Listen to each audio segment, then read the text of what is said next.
What up, what up? We're back again with Evan Walters and 5 Minutes of Finance. Hey, we've been talking a lot about EVs. EVs are the topic, have been for a while. With the election that happened, it's even more of a focus. We talked about it in our last week's meeting. John Allen was talking about the market in Detroit, how it's kind of restricted, and it's a big problem for up in Michigan and the Detroit area, as well as many other areas. But we've also got some positives. We got Al over in Massachusetts really pushing the EV game, selling a lot of EVs, acquiring a lot of EVs. He's even said that the customer has been more supportive about switching from the ICE, the internal combustion engines, over to EV. It's becoming more of a thing now in his area. So what I wanted to do today is how can we maximize our growth and profit in the EV sector on the finance side?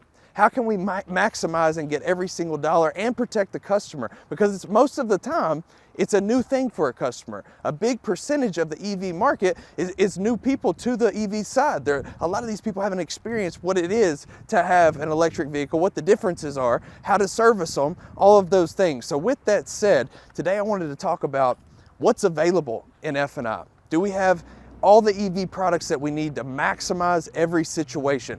The first thing I want to bring up is that there's availability to do EV battery for life. Literally, the thing that the EV consumer is most concerned about is the battery, the most expensive and the biggest part of the car, and most of the time it's not covered in our traditional VSCs. So make sure that we have the battery for life, that we have the EV protections that are available. There's specific EV VSCs that are going to protect vehicles just like this one. This Tesla Model 3 dual motor, this thing is amazing. It's got all kinds of features, technology, and this one came out a few years ago. This one's actually our video guy Brandon's, and super excited and looking forward to all the things that Tesla comes out with and all the other EV brands. But with that said, take a look at the infotainment center real fast. Just take a look at the technology. Like literally, most of the car is very simple and it's all computers, it's all batteries, it's all technology. So we need to make sure that we have those type of coverages available for our finance people to promote.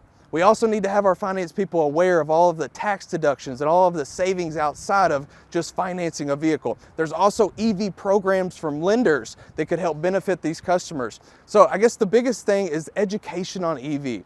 We need to make sure that our finance people are involved in that. They know what the market looks like, that we're not just in the dark and then all of a sudden we're selling 25% EVs. We don't have any products, we don't have lenders, we don't have specials. Another thing I want to mention is that the charging stations and the charging abilities is a huge opportunity for the dealership to also help the consumer but be profitable as well. There's ways that we can have product and services to set up charging units at home and other ways and adapters and different ways that we can dive in to the market of EV, that we can help charge these vehicles, help the ease of the customer so that they're not worrying about where they have to charge it. We can say, hey, we set it up in the deal to where somebody's going to come in and put in a 240 volt, put in an actual charging station in your home. So it's going to make it quick, easy, convenient. It's going to make everything just like you were driving a normal car, but you're going to save on gas. You're going to be better for the environment, all of the things. We have to get on board with this. I know there's a lot of pushback. I know that a lot of people are saying it's harder to sell EVs. There's not as much incentives. It's different. It's hard to train my people. Well, we have to do it. If we don't do it, we're going to fall behind. So these things are just a few that can help us be more profitable and help the consumer be protected in a new environment.